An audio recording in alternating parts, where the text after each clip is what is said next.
मोअज़्ज़िज़ वालिदैन, असातिज़ा किराम और प्यारे बच्चों, अस्सलाम वालेकुम। सबक शुरू करने से पहले चंद हिदायत बराए असातिज़ा किराम और वालिदैन के लिए।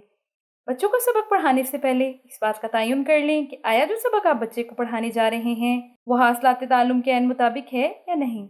इस सबक के मुताले के बाद तलबा इस काबिल हो जाएंगे कि वो सबक नज़्म व नसर पढ़कर इसके मतन से मुतालिक सवालात के जवाबात लिख सकें, मतन में शामिल नए अल्फाज को अपने जुमलों में इस्तेमाल कर सकें, मुकालमाती गुफ्तगू में हिस्सा ले सकें, वाहिद और जमा का फ़र्क जुमलों में वाज़ेह कर सकें, तज़कीर व तानीस का फ़र्क जुमलों में वाज़ेह कर सकें, मानी के लिहाज से मुतज़ाद अल्फाज को समझकर बोलकर लिख सकें, तथा जुमलों को ज़माना माजी, हाल और मुस्तक़बिल के लिहाज से तब्दील कर सकें।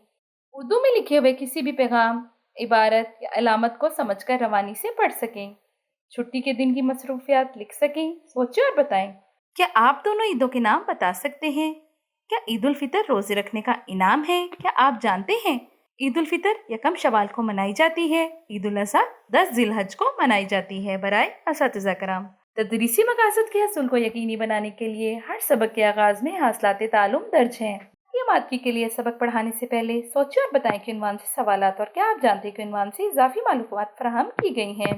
सबक की तफहीम को परखने और तलबा की तवज्जो बरकरार रखने के लिए मुताले के दौरान ठहरिए और बताएं कि उन्वान से भी सवालात शामिल कर दिए गए हैं। अब बढ़ते हैं अपने सबक की तरफ। आज का हमारा सबक है ईद उल फितर। खास अल्फाज हैं तहवार, तलाश, सूरत, समैया, रिश्तेदार। शुरू करते हैं अपना सबक। मुसलमानों के दो बड़े मजहबी त्यौहार हैं, ईद उल फितर और ईद उल अज़हा। ईद उल फितर रमज़ान ख़त्म होने के बाद यकम शवाल को मनाई जाती है। शवाल से पहले रमज़ान उल मुबारक का महीना आता है, जिसमें दुनिया भर के मुसलमान अल्लाह ताला के हुक्म के मुताबिक रोज़े रखते हैं। रमज़ान के 29 रोज़ों के बाद लोग गरूब आफ्ताब के वक्त ईद का चांद तलाश करने की कोशिश करते हैं। चांद नजर आने की सूरत में अगले रोज़ ईद होती है। इस शाम चांद नजर ना आए तो 30 रोज़े मुकम्मल करने के बाद ईद आती है। ईद से एक रोज़ पहले चांद रात को बाजारों में खरीदारी करने वालों को बहुत ज़्यादा रश हो जाता है। बच्चियां मेहंदी लगवाती हैं और चूड़ियां वगैरह खरीदती हैं। ईद छोटों बड़ों सब के लिए खुशी का त्यौहार है। ईद उल फितर वो खास दिन है जो खास तौर पर रोजे रखने वालों के लिए खुशी लेकर आता है। ईद के दिन सभी मुसलमान जल्द उठ जाते हैं। इस ईद पर हर घर में आम तौर पर सवैयां और दीगर मीठे पकवान तैयार होते हैं, इसलिए इसे मीठी ईद भी कहा जाता है। कोई हल्की फुल्की मीठी चीज खा लेने के बाद लोग नमाज ईद के लिए मस्जिद या ईदगाह का रुख करते हैं। ठहरे और बताएं ईद उल फितर किस तारीख को मनाई जाती है? तो इसका जवाब है ईद उल फितर यकम शवाल को मनाई जाती है। साची ईदगाहों या मैदानों में नमाज ईद पढ़ने वालों का बहुत हजूम होता है। अमीर हो या गरीब सब मिलकर नमाज ईद अदा करते हैं। नमाज ईद के बाद लोग एक दूसरे से गले मिलकर मुबारकबाद पेश करते हैं। इस मौका पर गरीबों, नादारों और यतीमों की मदद करना चाहिए।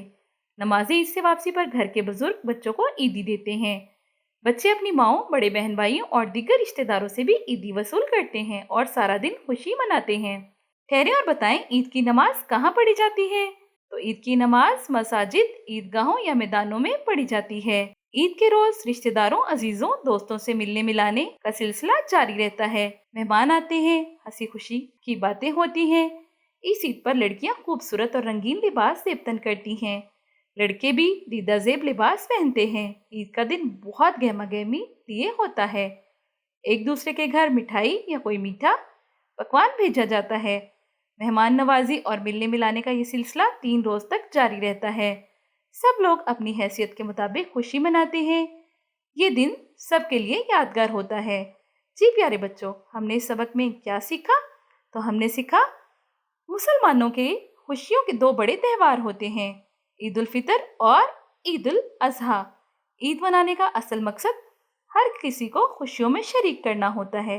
बराए असातिज़ा कराम, बच्चों को मुख्तलिफ मशाइर के बारे में मुख्तसर मालूमात फराहम की जाएं। इल्लामा इकबाल रहमतुल्लाह अलैह की शख्सियत और पाकिस्तान के क़याम में इनके किरदार पर रोशनी डालिए। बच्चों को उर्दू लफ्ज़ों, हिंसों और अदात की सूरत में गिनती लिखना, पढ़ना और याद करना सिखाया जाए। तलबा को दिए गए मंजर को समझना और इसे अपने अल्फाज में बयान करने की मशक करवाई जाए। जी प्यारे बच्चों, آج کا ہمارا سبق یہی مکمل ہوتا ہے. کل ملتے ہیں اسی سبق کی مشق کے ساتھ. اس وقت کے لیے مجھے اجازت دیں. اپنا بہت سارا خیال رکھیے گا. اللہ حافظ.